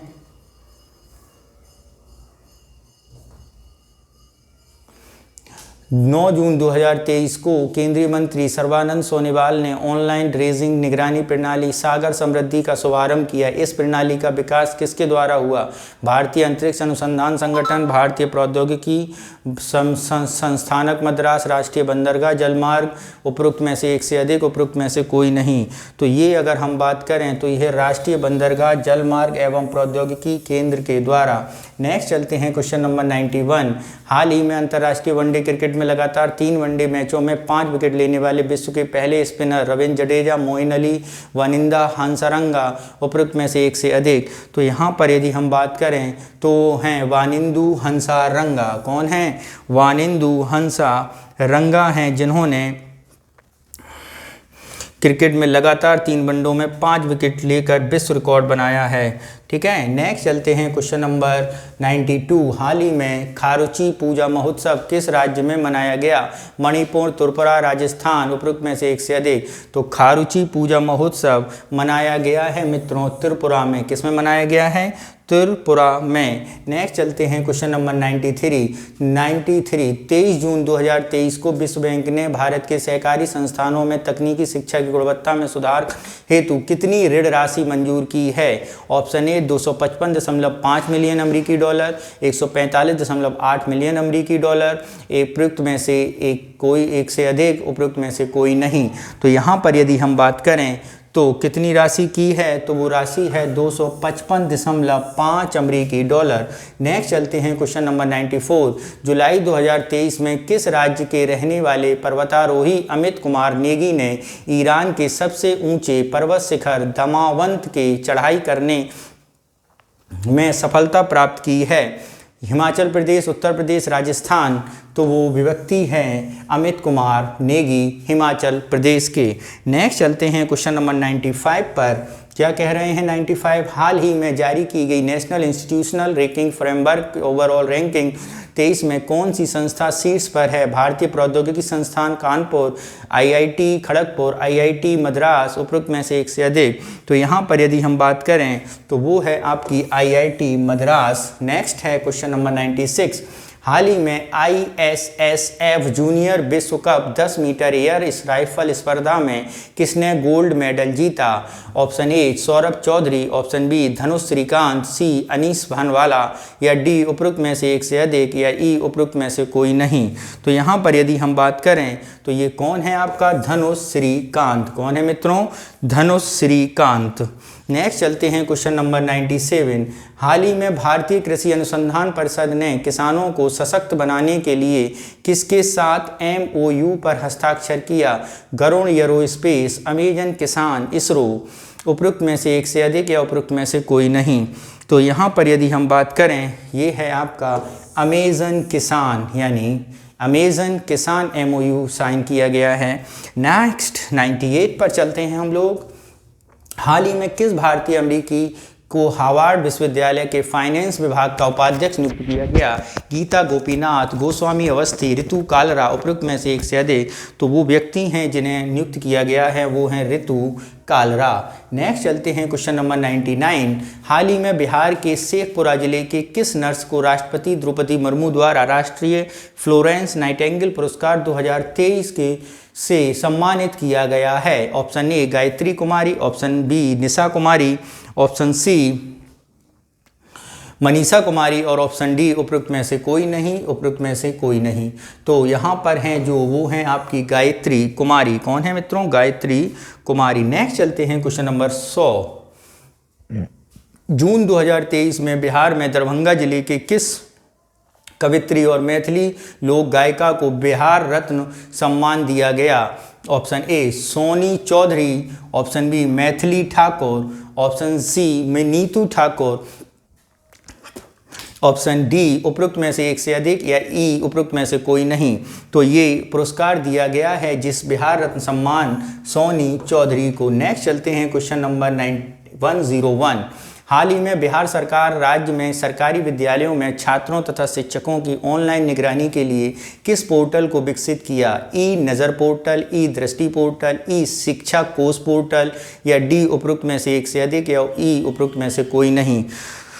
तो ये दिया गया है किसके द्वारा? ये दिया गया है ई शिक्षा कोष पोर्टल। क्या है? ई शिक्षा कोष पोर्टल। नेक्स्ट चलते हैं क्वेश्चन नंबर 102। जुलाई 2023 में बिहार के किस जिले में राज्यपाल राजेंद्र विश्वनाथ आर्लेकर ने देश रत्न डॉक्टर राजेंद्र प्रसाद स्मृति पार्क का उद्घाटन किया? Option A Sitamarhi, B Muzaffarpur, C Patna, D उपरोक्त में से एक से अधिक, उपरोक्त में से कोई नहीं। तो यहाँ पर यदि हम बात करें तो ये कौन सा ऑप्शन सही होगा? तो ये ऑप्शन होगा आपका मुजफ्फरपुर में राज्यपाल राजेंद्र विश्वनाथ ने डॉक्टर राजेंद्र प्रसाद स्मृति पार्क का उद्घाटन किया। नेक्स्ट चलते हैं क्वेश्चन नंबर 103। क्या है? मई 2023 में नई दिल्ली में आयोजित 92वें Skoch summit India economic forum में किस राज्य के श्रम संसाधन विभाग को चाइल्ड लेबर ट्रैकिंग सिस्टम के लिए गोल्ड अवार्ड से सम्मानित किया गया? ए उत्तर प्रदेश, बी कर्नाटक, सी बिहार, उपरोक्त में से एक से अधिक, या ई उपरोक्त में से कोई नहीं। तो यहाँ पर यदि हम बात करें तो कौन सा ऑप्शन सही होगा? तो ये ऑप्शन सही होगा ऑप्शन सी बिहार में। नेक्स्ट चलते हैं क्वेश्चन नंबर 104। हाल ही में बिहार के किस जिले में मोम की प्रतिमाओं से निर्मित राज्य के पहले म्यूजियम की शुरुआत की गई? ए भागलपुर में, बी पटना में, सी नालंदा में, या डी उपरोक्त में से एक से अधिक, या ई उपरोक्त में से कोई नहीं। तो यहाँ पर यदि हम बात करें तो ये कौन सा ऑप्शन सही होगा? तो ये ऑप्शन आपका सही होगा ऑप्शन बी, पटना में। किसमें? पटना में। नेक्स्ट चलते हैं क्वेश्चन नंबर 105। 22 से 24 जुलाई तक 3 दिवसीय अंतर्राष्ट्रीय मंदिर सम्मेलन में एक्सपो 2023 का आयोजन कहाँ किया गया? एक्सपो 2023 बनारस, जयपुर, हरिद्वार, एक से अधिक या एक कोई नहीं। तो 22 से 24 जुलाई ये उद्घाटन आयोजन बनारस में किया गया। कहाँ किया गया? बनारस में। नेक्स्ट चलते हैं क्वेश्चन नंबर 106। 20 जुलाई 2023 को भारत सरकार के किस मंत्रालय ने गैर बासमती सफ़ेद चावल के निर्यात पर प्रतिबंध लगा दिया? विदेश मंत्रालय, खाद्य एवं उपभोक्ता मामलों के मंत्रालय, कृषि एवं किसान कल्याण मंत्रालय, उपरोक्त में से एक से अधिक या उपरोक्त में से कोई नहीं। तो ये है जो वो किसके द्वारा लगाया गया है? वो लगाया गया है आपके खाद्य एवं उपभोक्ता मामलों के मंत्रालय ने। नेक्स्ट चलते हैं क्वेश्चन नंबर 107। जुलाई 2023 को भारत ने किस देश के साथ रक्षा सहयोग को बढ़ावा देते हुए मिसाइल से लैस अपनी युद्धपोत INS कृपाण को उपहार स्वरूप दिया? म्यांमार, श्रीलंका, वियतनाम, उपरोक्त में से एक से अधिक या उपरोक्त में से कोई नहीं। तो वो देश है आपका जिसके साथ दिया है वियतनाम को। किसे दिया है? वियतनाम को। नेक्स्ट चलते हैं क्वेश्चन नंबर 108। कौन सा? 108। हाल ही में किस देश ने फतेह नामक अपनी पहली स्वदेशी हाइपरसोनिक मिसाइल का अनावरण किया? ए पाकिस्तान, बी ईरान, सी इराक, डी उपरोक्त में से एक से अधिक या ई उपरोक्त में से कोई नहीं। तो वो कौन सा है? तो मित्रों वो है आपका ऑप्शन बी, ईरान। कौन सा है? ईरान। नेक्स्ट चलते हैं क्वेश्चन नंबर 109। हाल ही में DRDO ने उड़ीसा के APJ अब्दुल कलाम द्वीप से मध्यम दूरी की बैलिस्टिक मिसाइल अग्नि 1 का सफल परीक्षण किया। यह किस प्रकार की मिसाइल है? सतह से वायु में मार करने वाला, वायु से सतह पर मार करने वाला, सतह से सतह पर मार करने वाला, उपरोक्त में से एक से अधिक। तो मित्रों यहाँ पर यदि हम बात करें तो ये है आपका सतह से सतह पर मार करने वाला। नेक्स्ट चलते हैं क्वेश्चन नंबर 110। हाल ही में भारतीय मूल के किस वैज्ञानिक को डच विज्ञान के सर्वोच्च सम्मान प्रतिष्ठित स्पिनोजा पुरस्कार से सम्मानित किया गया? ज्योति मंधाना, जॉर्जिया गुप्ता, स्वाति सिन्हा, उपरोक्त में से एक से अधिक या उपरोक्त में से कोई नहीं। तो ये सम्मान किया गया है वो हैं आपको ज्योतिता गुप्ता को। किसे दिया गया है? ज्योतिता गुप्ता को। नेक्स्ट चलते हैं क्वेश्चन नंबर 111। ज्वालामुखी क्रिया के दौरान जब लावा के प्रवाह के दरारों में धरातल के लगभग समकोण होता है और अगर यह उसी अवस्था में ठंडा हो जाए तो एक दीवार की भांति संरचना बनाता है। यह संरचना क्या कहलाती है? लेपोलिथ, फैकोलिथ, डाइक, उपरोक्त में से एक से अधिक या उपरोक्त में से कोई नहीं। तो ये संरचना मित्रों कहलाती है आपकी सी, डायक। नेक्स्ट चलते हैं क्वेश्चन नंबर 112। क्या कह रहा है 112? निम्नलिखित में संदर्भ में कथनों पर विचारी है। ठोस पृथ्वी का सबसे बाहरी भाग है। भूपर्वती की मोटाई महाद्वीपों और महासागरों के बीच अलग अलग है। हिमालय पर्वत श्रेणियों के नीचे भूपर्वती की मोटाई लगभग 70 किलोमीटर तक है। उपरोक्त में से कौन सा? केवल 1, केवल 2, केवल 3, उपरोक्त में से एक से अधिक, उपरोक्त में से कोई नहीं। तो यहाँ पर यदि हम बात करें तो वो कौन सा है? भूपर्वती में विचार कीजिए। ठोस पृथ्वी का सबसे बाहरी भाग है। ये बात क्या है? ये बात आपकी बिल्कुल सही है। दूसरा, भूपर्वती की मोटाई महाद्वीपों और महासागरों के बीच अलग अलग है। ये भी बात सही है। हिमालय की पर्वत श्रेणी भूपर्वती की मोटाई लगभग 70 किलोमीटर तक है। तो हिमालय तक महाद्वीपों में यह 30 किलोमीटर, हिमालयों में भूपर्वती की 70। ये तीनों बातें सही हैं, यानी ऑप्शन डी हमारा सही होगा। नेक्स्ट चलते हैं क्वेश्चन नंबर 113। क्या है? हिमानी झील, स्टार इटास्का निम्नलिखित नदियों में से किसका स्रोत है? मिसौरी, मिसिसिपी, रेड रिवर, उपयुक्त में से एक से अधिक, उपयुक्त में से कोई नहीं। तो ये जो है वो किसका स्रोत है? ये मिसिसिपी नदी में से एक का स्रोत है। ठीक है, नेक्स्ट चलते हैं क्वेश्चन नंबर 1014 और देखते हैं क्या कह रहा है 114। मेंटल के संदर्भ में निम्नलिखित कथनों पर विचार कीजिए। क्या है पहला कथन? पहला है भूगर्भ में परपटी के नीचे के भाग मेंटल कहलाता है। यह मुंह असंबद्धता से आरंभ होकर 2900 किलोमीटर की गहराई तक है। मेंटल के ऊपरी भाग दुर्बलतम मंडल कहा जाता है। तो आपको बताना है इनमें से कौन सी बातें सही हैं। तो भूपट्टी के नीचे के भाग को मेंटल कहलाता है, ये बात बिल्कुल सही है। ठीक है, और मेंटल 2900 किलोमीटर की गहराई तक पाया जाता है, ये भी बात सही है। मेंटल के ऊपरी भाग को दुर्बलतम मंडल कहा जाता है, ये भी बात सही है। और ये 400 किलोमीटर तक आंका गया है इसका विस्तार। तो ये तीनों बातें सही हैं, यानी ऑप्शन डी हमारा सही होगा। नेक्स्ट चलते हैं क्वेश्चन नंबर 115। क्या कह रहा है 115? किसके नेतृत्व में मुंगेर जिले में बड़ड़िया ताल या वाकस्त आंदोलन चलाया गया? राहुल संक्रतायन, पंचानंद शर्मा, कार्यानंद शर्मा, उपयुक्त में से एक से अधिक, उपयुक्त में से कोई नहीं। तो ये चलाया गया है कार्यानंद शर्मा के कार्यकाल में, ऑप्शन सी। नेक्स्ट चलते हैं क्वेश्चन नंबर 1296। 1929 में सोनपुर मेला में आयोजित सभा में बिहार प्रांतीय किसान सभा की स्थापना की गई। इसके प्रथम अध्यक्ष कौन थे? स्वामी विद्यानंद, स्वामी सहजानंद, श्री कृष्णा सिंह, उपयुक्त में से एक से अधिक, उपयुक्त में से कोई नहीं। तो ये ऑप्शन होगा स्वामी सहजानंद। नेक्स्ट चलते हैं क्वेश्चन नंबर 117। क्या कह रहा है 117? विक्रमशिला विश्वविद्यालय के संबंध में कथन बताइए। इसकी स्थापना धर्मपाल ने की थी। बौद्ध धर्म बाजरायन शाखा का प्रमुख केंद्र बख्तियार खिलजी द्वारा नष्ट करवा दिया गया। तो यहाँ पर बताना है कौन सा ऑप्शन सही है।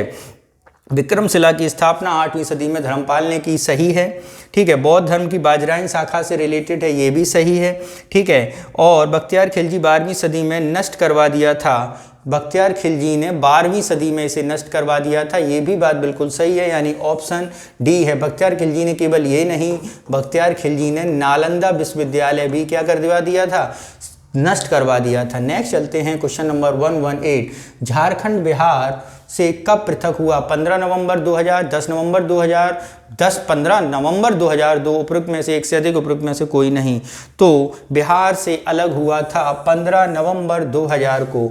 नेक्स्ट चलते हैं क्वेश्चन नंबर 119। निम्नलिखित में से कौन सा सही नहीं है? भीम बांध वन्य जीव अभ्यारण्य मुंगेर में, पंत वन्य जीव अभ्यारण्य नालंदा में, नटकी डैम अभ्यारण्य शिवहरे में, उपयुक्त में से एक से अधिक, उपयुक्त में से कोई नहीं। तो यहाँ पर यदि हम बात करें नटकी डैम अभ्यारण्य, ये शिवहरे में नहीं है। नटकी डैम अभ्यारण्य आपका कहाँ पर है?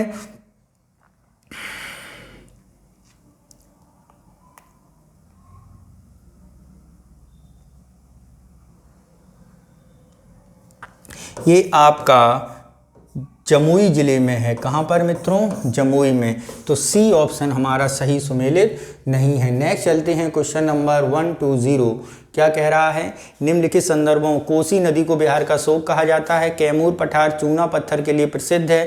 बिहार का प्रथम रामसर क्षेत्र बेगूसराय जिले में स्थित है। उपयुक्त में से कौन से सही हैं? तो बताना है मित्रों उपयुक्त में से कौन से सही हैं। कोसी नदी को बिहार का शोक सही है। कैमूर पठार चौने के लिए जाना जाता है, ये भी बात बिल्कुल सही है। ठीक है, यानी ये तीनों बातें बिल्कुल सही हैं। ऑप्शन कौन सा होगा? प्रथम कौन सा? तो यहाँ पे तीनों बातें सही हैं, यानी डी ऑप्शन सही होगा। नेक्स्ट चलते हैं क्वेश्चन नंबर 121। निम्न बिहार में गंगा के दक्षिण भाग में मैदान में पुरानी जलोढ़ मिट्टी को कहा जाता है? तराई, ताल, करेल, केवाल, उपयुक्त में से एक से अधिक या उपयुक्त में से कोई नहीं। तो ये मिट्टी आपकी कौन सी होती है? ये है आपकी करेल केवाल मिट्टी। नेक्स्ट चलते हैं क्वेश्चन नंबर 122। बिहार के निम्नलिखित जिले में से कौन सा जिला नेपाल के साथ सीमा साझा नहीं करता है? क्या नहीं करता है? सीमा साझा नहीं करता है। सहरसा, मधेपुर, किशनगंज, उपयुक्त में से एक से अधिक या उपयुक्त में से कोई नहीं। तो यहाँ पर यदि हम बात करें तो कौन सा जिला नहीं करता है? ऑप्शन डी, उपयुक्त में से एक से अधिक वाला ऑप्शन सही है, यानी सहरसा अररिया, किशनगंज, पश्चिमी चंपारण, पूर्वी चंपारण, सीतामढ़ी, मधुबनी ये ज़िले साझा करते हैं। ठीक है, ऑप्शन डी सही होगा। नेक्स्ट चलते हैं क्वेश्चन नंबर 1, 2, 3। निम्नलिखित में से किस कारण पर्यावरण ग्रीन हाउस प्रभाव में वृद्धि होती है? Carbon monoxide, carbon dioxide, oxygen, उपरोक्त में से एक से अधिक से कोई नहीं। तो यहाँ पर यदि हम बात करें ग्रीन हाउस में प्रभाव कार्बन डाइऑक्साइड के कारण होता है। नेक्स्ट चलते हैं क्वेश्चन नंबर 1, 2, 4। अम्ल वर्षा किनके द्वारा होने से पर्यावरण प्रदूषण का कारण होती है? Carbon dioxide, nitrogen, carbon monoxide, carbon dioxide, nitrogen, nitrous oxide और सल्फर डाइऑक्साइड, उपरोक्त में से एक से अधिक। तो अम्ल वर्षा से संबंधित अगर हम बात करते हैं तो मित्रों अम्ल वर्षा जो है वो नाइट्रस ऑक्साइड और सल्फर डाइऑक्साइड के कारण प्रदूषण करती है। नेक्स्ट चलते हैं क्वेश्चन नंबर 1, 2, 5। निम्नलिखित में से किसके क्षय होने से सबसे अधिक समय लगता है? सिगरेट का टुकड़ा, चमड़े का जूता, प्लास्टिक का थैला। तो यहाँ पर बात करें किसके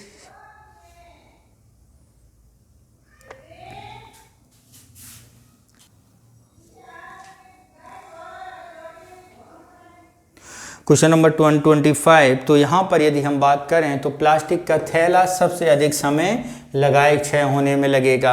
नेक्स्ट चलते हैं क्वेश्चन नंबर 1, 2, 6। महिलाओं के शिक्षा, स्वास्थ्य और आर्थिक उन्नति के लिए राज्य में पहली बार जेंडर बजट कब आया? 7-8 में, 8-9 में, 9-10 में। तो यहाँ पर यदि हम बात करें सबसे पहला बजट कब आया था? तो बजट आया था वर्ष 8-9 में। नेक्स्ट चलते हैं क्वेश्चन नंबर 1, 2, 7। बिहार जैव ईंधन उत्पादन प्रोत्साहन नीति 2023 के उद्देश्य में शामिल हैं संपीड़ित बायोगैस विनिर्माण इकाइयों में निवेश को बढ़ावा देना, सीएनजी वाहनों को सीबीजी वाहनों से प्रतिस्थापित करना, किसानों की आय वृद्धि एवं स्थानीय रोजगार अवसर उत्पन्न करना, उपरोक्त में से एक से अधिक या उपरोक्त में से कोई नहीं। ठीक है, तो यहाँ पर यदि हम बात करें कौन सा ऑप्शन सही होगा?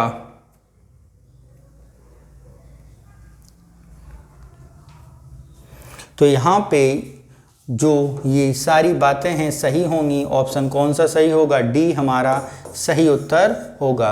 नेक्स्ट चलते हैं क्वेश्चन नंबर 1, 2, 8। देश का पहला ग्रीनफील्ड अनाज आधारित एथेनॉल संयंत्र कहाँ स्थापित किया गया? पूर्णिया, हैदराबाद, बड़ोदरा, उपरोक्त में से एक से अधिक। तो यहाँ पर बात करें पहला ग्रीनफील्ड अनाज आधारित ये किया गया है पूर्णिया में। नेक्स्ट चलते हैं क्वेश्चन नंबर 1, 2, 9।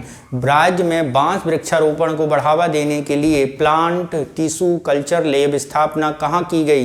पटना एवं चंपारण, बेतिया एवं दरभंगा, भागलपुर एवं अररिया, उपरोक्त में से एक से अधिक।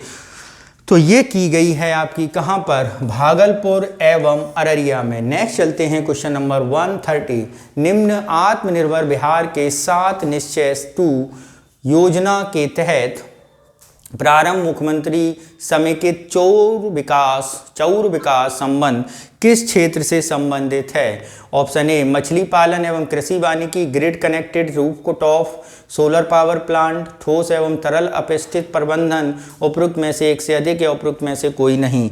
तो यहाँ पर यदि हम बात करें तो कौन सा ऑप्शन सही होगा? तो मित्रों यहाँ पर जो ऑप्शन सही होगा वो होगा मछली पालन एवं कृषि वानिकी। क्या है? मछली पालन एवं कृषि वानिकी। नेक्स्ट चलते हैं क्वेश्चन नंबर 131। राज्य का ग्रीन बजट किसके द्वारा जारी किया जाता है? पर्यावरण, वन एवं जलवायु मंत्रालय विभाग, परिवर्तन विभाग द्वारा, वित्त विभाग द्वारा, योजना एवं विकास विभाग, उपरोक्त में से एक से अधिक या उपरोक्त में से कोई नहीं। तो ये दिया जा रहा है वित्त विभाग द्वारा। किसके द्वारा? वित्त विभाग द्वारा। क्वेश्चन नंबर 30 फिर से देखते हैं। आत्मनिर्भर बिहार में 7 निश्चय 2 योजना के तहत प्रारंभ मुख्यमंत्री समेकित चौर विकास योजना संबंध किस क्षेत्र से है? मछली पालन, कृषि वानिकी, grid connected rooftop solar power plant, अधिष्ठान, ठोस एवं तरल अपशिष्ट प्रबंधन, उपरोक्त में से एक से अधिक या उपरोक्त में से कोई नहीं। तो ये है आपका मछली पालन और कृषि वानिकी। नेक्स्ट चलते हैं क्वेश्चन नंबर 131। राज्य का ग्रीन बजट निम्न किसके द्वारा जारी किया जाता है? वित्त विभाग, पर्यावरण, वन एवं जल विभाग, परिवर्तन मंत्रालय, योजना एवं विकास विभाग, उपरोक्त में से एक से अधिक या उपरोक्त में से कोई नहीं। तो ये किया जाता है किसके द्वारा? ये किया जाता है वित्त विभाग के द्वारा। नेक्स्ट चलते हैं क्वेश्चन नंबर 132। क्या कह रहा है 132? निम्नलिखित में से कौन सा कथन सत्य है? क्या है? वैश्विक भुखमरी रिपोर्ट 2022 में भारत की रैंकिंग 121 देशों में 107वें है। विश्व वैश्विक भुखमरी रिपोर्ट आयरलैंड और जर्मनी के गैर सरकारी संगठन द्वारा जारी किया जाता है। नीति आयोग सूचकांक के अनुसार बिहार राज्य का गरीबी प्रतिवर्ष 2015-16 से घटकर 33.76% हो गया है। तो यहाँ पर बात करें कौन सा ऑप्शन सही होगा? तो ये तीनों ऑप्शन क्या हैं? आपके सही हैं। ऑप्शन कौन सा सही है? डी ऑप्शन हमारा सही है। नेक्स्ट चलते हैं क्वेश्चन नंबर 133। क्या कह रहा है 133? उसे समझते हैं। उत्पादक एवं मूल्य के में से अचल पूंजी उपभोग और मध्यवर्ती लागत घटने में हमें प्राप्त होता है बाजार कीमत पर सकल मूल्य वृद्धि, साधन लागत पर सकल मूल्य वृद्धि, बाजार कीमत पर निकल मूल्य वृद्धि, उपरोक्त में से एक से अधिक या उपरोक्त में से कोई नहीं। तो यहाँ पर यदि हम बात करें तो यहाँ पर है आपका बाजार कीमत सकल मूल्य वृद्धि। नेक्स्ट ऑप्शन है हमारा 34 क्वेश्चन। क्या है? बैंकों और समान संस्थाओं द्वारा अपने ग्राहकों को क्रेडिट कार्ड जारी करना किस प्रकार का उदाहरण है? सुरक्षित सावधि ऋण, असुरक्षित रिवॉल्विंग ऋण, असुरक्षित सावधि ऋण, उपरोक्त में से एक से अधिक या उपरोक्त में से कोई नहीं। तो ये है आपका असुरक्षित रिवॉल्विंग ऋण क्रेडिट कार्ड जारी करना। क्या है? असुरक्षित रिवॉल्विंग ऋण। नेक्स्ट चलते हैं क्वेश्चन नंबर हमारा अगला क्या है? Question number 135। क्या कह रहा है 135? निम्नलिखित में सार्वजनिक कुंजी अवसंरचना शब्द का प्रयोग किस संदर्भ में किया जाता है? खाद्य सुरक्षा अवसंरचना, डिजिटल सुरक्षा अवसंरचना, स्वास्थ्य देखभाल और शिक्षा के बुनियादी ढांचे, उपरोक्त में से एक से अधिक, उपरोक्त में से कोई नहीं। तो यहाँ पर यदि हम बात करें तो ये कौन सा होगा? डिजिटल सुरक्षा अवसंरचना से संबंधित है सार्वजनिक पूंजी अवसंरचना। नेक्स्ट चलते हैं क्वेश्चन नंबर 136। भारत में किस फर्म के लिए ब्याज कवरेज अनुपात शब्द का क्या महत्व है? इससे उन फर्मों को समझने में मदद मिलती है जिन्हें बैंक ऋण देने जा रहे हैं। यह उस फर्म के उभरते जोखिम और मूल्यांकन करने में मदद करता है जिसे बैंक ऋण देगा। उधार लेने वाली फर्म को ब्याज कवरेज अनुपात जितना अधिक होगा उसकी ऋण चुकाने की क्षमता उतनी ही खराब होगी।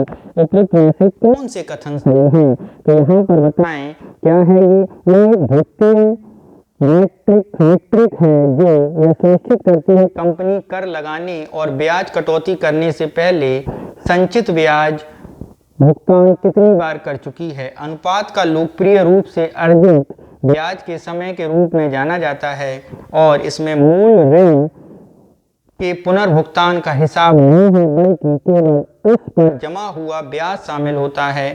ब्याज कवरेज अनुपात किसी संगठन के लिए वर्तमान क्षमता को समझने में अनुमति देता है। तो इस हिसाब से देखते हैं मित्रों ये तीनों बातें क्या हैं? बिल्कुल हमारी सही हैं। ऑप्शन कौन सा सही होगा? डी हमारा सही होगा। नेक्स्ट चलते हैं क्वेश्चन नंबर 137। वर्ष 2011 की जनगणना के अनुसार बिहार के किस जिले में लड़कियों की संख्या सबसे अधिक है? गोपालगंज, मधेपुरा, सुपौल, उपरोक्त में से एक से अधिक या उपरोक्त में से कोई नहीं। ठीक है, तो यहाँ पर यदि हम बात करें तो ये कौन सा ऑप्शन सही होगा? तो ये ऑप्शन होगा आपका ऑप्शन नंबर सी सही। ठीक है, नेक्स्ट चलते हैं क्वेश्चन नंबर 138। क्या है 138? 1 मार्च 2023 को जारी centre for monitoring Indian economy CIM वो बेरोजगारी दर थी। क्या है? 13.3, 14.0, 19.1 या उपरोक्त में से कोई नहीं या उपरोक्त में से अधिक। तो यहाँ पर यदि बात करें तो ये है आपकी 19.1%। नेक्स्ट चलते हैं क्वेश्चन नंबर 139। बिहार में किस संस्थान की मदद से राज्य राजमार्गों को जलवायु एवं आपदा प्रतिरोधी डिजाइन तथा सड़क सुरक्षा तत्वों के साथ अपग्रेड करना है? IMF, एशिया विकास बैंक या विश्व बैंक या उपयुक्त में से एक से अधिक, तो यहाँ पर यदि हम बात करें तो कौन सा ऑप्शन सही होगा? ये है आपका एशियाई विकास बैंक। नेक्स्ट चलते हैं क्वेश्चन नंबर 140। राज्य बजट 2023-24 के अनुसार अर्थव्यवस्था के आकार की सूची में बिहार का देश कौन सा स्थान है? 16, 18, 14। तो बिहार का देश में स्थान है 14वां। नेक्स्ट चलते हैं क्वेश्चन नंबर 141। क्या है 141 उसे समझते हैं। दो संख्याओं का योग 42 तथा उनका गुणनफल 437, तब उन संख्याओं का अंतर क्या होगा? तो दो संख्याओं का योग क्या हो गया? 42 हो गया। तो इसे आप ऐसे करें, क्या हो गया 42 और उनका गुणनफल क्या हो गया 437, तब उन संख्याओं का अंतर ज्ञात करना है। तो अगर हम यहाँ पे देखें, यहाँ पे इस पहले का वर्ग कर दें तो a square plus b square plus 2ab plus 42 का स्क्वायर, तो ये हो जाएगा आपका क्या? 2ab का मान दिया ही गया है, a square plus b square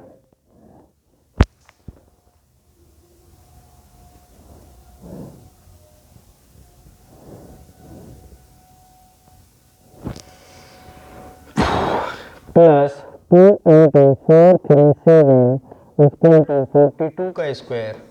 ठीक है, ये हो गया। अब हमें अंतर निकालना है।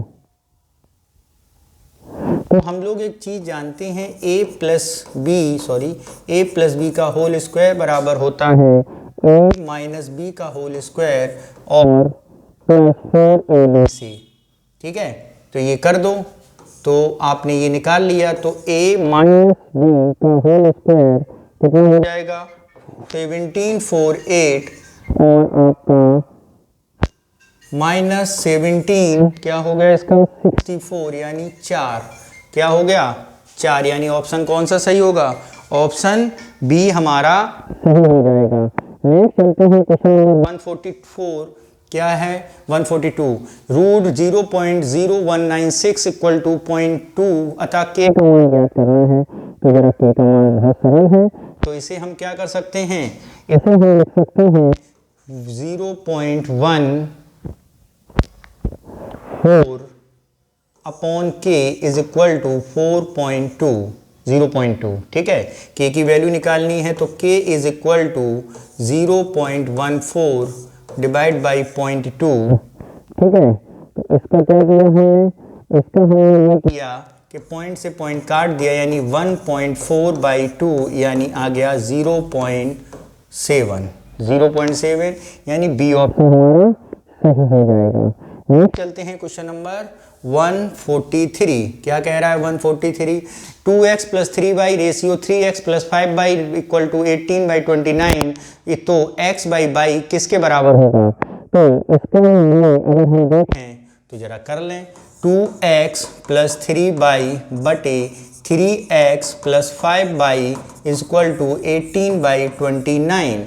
तो 18/29, तो 2x plus 3y by 29 is equal to 18, 3x plus 5y। ऐसा कर लेंगे, कोई दिक्कत नहीं। फिर 58x plus 87y equal to 54x plus 90y। तो 4x, x से x कटा दिया। ठीक है, 4x इक्वल टू 3y और x अपॉन y निकालेंगे तो आ जाएगा 3y4। 3y4 है कहीं, यानी पहला ऑप्शन ही हमारा क्या हो जाएगा? सही हो जाएगा। नेक्स्ट चलते हैं क्वेश्चन नंबर 144। यदि 5 वर्ष पूर्व राम की आयु श्याम की आयु का 1/3 था, तो राम की वर्तमान आयु 17 वर्ष है, तो श्याम की आयु ज्ञात कीजिए। तो 5 वर्ष पूर्व करना है। 5 वर्ष पूर्व राम की आयु श्याम की आयु 1/3 थी। वर्तमान में इसकी कितनी है? तो 5 वर्ष पूर्व बिफोर अगर हम निकालें तो इसकी हो जाएगी राम कितने का? 12 वर्ष का। ठीक है, अब ये क्या कह रहा है? राम की आयु श्याम की आयु की 1/3 थी। कितनी थी? 1/3। तो 5 वर्ष पूर्व श्याम की आयु क्या हो जाएगी? 12 इंटू 3 इक्वल टू 36 वर्ष। तो श्याम की वर्तमान आयु निकाल लेंगे आप। कैसे? 36 प्लस 5 बराबर कितना हो गया 41 वर्ष, यानी ऑप्शन बी हमारा सही हो जाएगा। समझ में आया कि नहीं? हमें सीधी पता है वर्तमान आयु, तो 5 वर्ष पहले 12 साल, अब 12 साल का था तो श्याम की आयु कितनी थी, इसका 1/3 यानी इसमें 3 का गुणा कर देंगे तो 3 is 36 और 5 निकल आएगा। नेक्स्ट चलते हैं क्वेश्चन नंबर 45। एक क्रिकेटर 10 पारियों में औसत रन 60 है, 11वीं पारी में कितने रन बनाए कि बढ़कर कितने हो जाए 62 हो जाए। तो बहुत ये भी इजी सवाल है, ज़्यादा इसे कठिन नहीं माना जाता है। इसको जरा देखते हैं। 11वीं पारी के रन इज इक्वल टू नया रन औसत प्लस वृद्धि और गुणे 10वीं पारी। तो देखो जरा, नया रन कितना बना है, बढ़कर कितना होना है औसत 62, ठीक है, प्लस वृद्धि कितनी हो रही है 2 की, 60 और 2 की है ना, गुणे पूर्व कितना औसत था, पूर्व की पारी 10 यानी 62 प्लस 20 यानी आपका कितना हो गया 82 रन। कितने रन बनाए वो 82 रन बनाए, तो उसका औसत 62 हो जाएगा। नेक्स्ट आ जाओ। एक संख्या का 3% उसी संख्या के 5% से 16 ज़्यादा है, संख्या ज्ञात कीजिए। तो संख्या ज्ञात करनी है, तो संख्या अगर हम बात करें तो मानो x संख्या है, x संख्या है हमारी, संख्या क्या है x, तो संख्या x का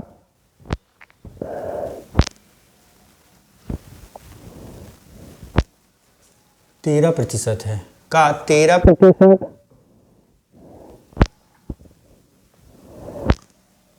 माइनस x का 5%। किसी संख्या का 13% उसी संख्या के 5% से 16 ज़्यादा है, कितना ज़्यादा है 16 ज़्यादा है, इक्वल टू 16।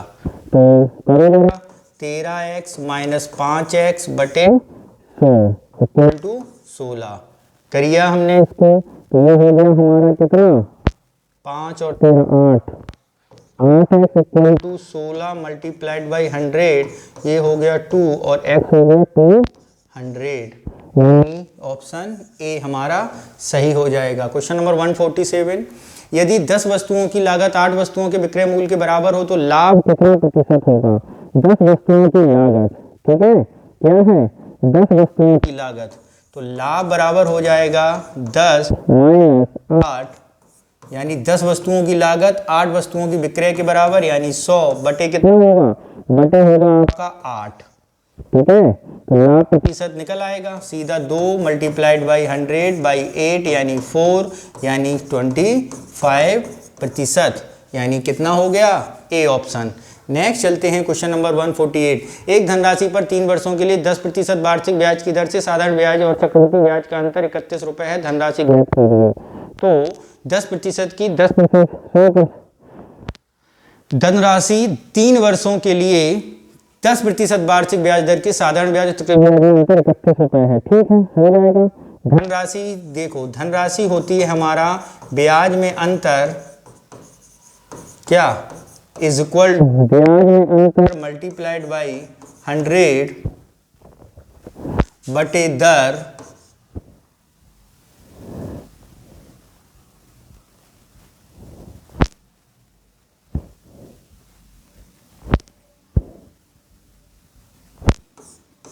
स्क्वायर, फिर 100 बटे दर प्लस 300, यानी 31 100 बाई 10 गुणे स्क्वायर 2 गुणे 100 बाई 310, इसे सॉल्व करेंगे तो आएगा 31 बाई 100 मल्टीप्लाइड बाई 10 बटे 31 कट गया, राशि आ गई 1000, यानी सी ऑप्शन हमारा सही हो जाएगा। राजा और राम ने मिलकर किसी कार्य को 10 दिन में पूरा कर लिया। राजा अकेले 20 दिन में कर सकता है, तो राम अकेले उस कार्य को कितने दिन में पूरा कर पाएगा। तो राजा और राम, राजा प्लस राम का 1 डे का काम बराबर कितना हो गया 1/10। राज अकेले, राज का 1 दिन का काम बराबर 1/20, ठीक है, तो क्या नाम है आपका, राम का 1/10 minus 1/20 is equal to 2 minus 1/20 बराबर 1/20।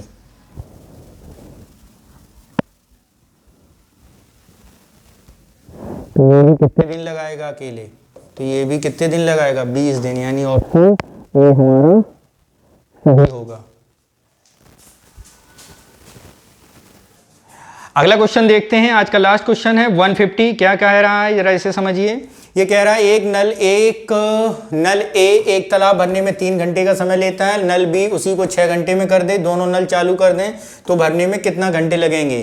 तो ए ले रहा है कितना, 1/3 1 घंटे का काम, बी ले रहा है 1/6 1 घंटे का काम, सॉरी। अब दोनों कर दें, मिला दें, दोनों मिला के करेंगे 1/3 प्लस 1/6, एलसीएम लिया 6, 2 + 1 यानी 3/6 और हुआ कटा 1/2, यानी कितना घंटा लगेगा, दोनों एक साथ काम करेंगे 2 घंटे। तो है ऑप्शन 2 घंटे, यानी सी ऑप्शन क्या है हमारा सही आंसर। तो मित्रों इस तरह आज हम लोगों ने ध्येय आईएएस संस्थान का पेपर सॉल्व किया है। नेक्स्ट पेपर शीघ्र अपलोड कर दिए जाएंगे और आपको आपके आगामी एग्जाम के लिए बेस्ट विशेष। आप हमारे चैनल से लगातार जुड़े रहिए और सारे एग्जाम के पॉइंट ऑफ व्यू से और सभी पेपरों से रिलेटेड पेपरों के सॉल्यूशन के लिए आप हमारे साथ जुड़ते रहिए। Thank you very much.